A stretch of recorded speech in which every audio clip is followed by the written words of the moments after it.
Kannada star hero Shivraj Kumar ఇప్పుడు తెలుగు స్టార్స్కి ప్రేక్షకులకి బాగా దగ్గరగా కనిపించడమే కాదు, ఆయన ప్రతి సినిమాని తెలుగులో డబ్ చేస్తూ ప్రమోట్ చేసి రిలీజ్ చేస్తున్నారు. అంతేకాకుండా సౌత్ స్టార్ సినిమాల్లో క్యామియో రోల్ చేస్తున్నారు. రీసెంట్గా సూపర్ స్టార్ రజనీకాంత్ జైలర్లో శివన్నగా కనిపించి అందరికీ మెప్పించిన శివరాజ్ కుమార్ ఇప్పుడు రాబోతున్న ధనుష్ కెప్టెన్ మిల్లర్లోనూ కీలక పాత్రలో కనిపించబోతున్నారు. తాజాగా రామ్ చరణ్ సినిమాలో నటించబోతున్నట్లుగా శివరాజ్ కుమార్ ఓ ఇంటర్వ్యూలో రివీల్ చేశారు.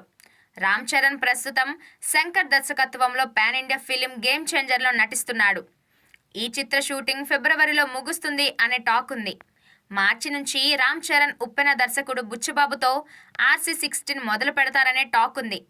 ఆ చిత్రంలోనే శివరాజ్ కుమార్ నటిస్తున్నట్లుగా ఆయన ఓ ఇంటర్వ్యూలో కన్ఫర్మ్ చేయడంతో మెగా ఫ్యాన్స్లో ఉత్సాహాన్నిచ్చింది. రామ్ చరణ్ తదుపరి ప్రాజెక్టులో తాను భాగమవుతున్నానని తెలిపారు. శివరాజ్ కుమార్ RC16లో విలన్గా కనిపిస్తారేమో, లేదంటే చరణ్కి అన్నగా కనిపిస్తారేమో అనే ఊహాగానాల్లోకి మెగా అభిమానులు వెళ్తున్నారు.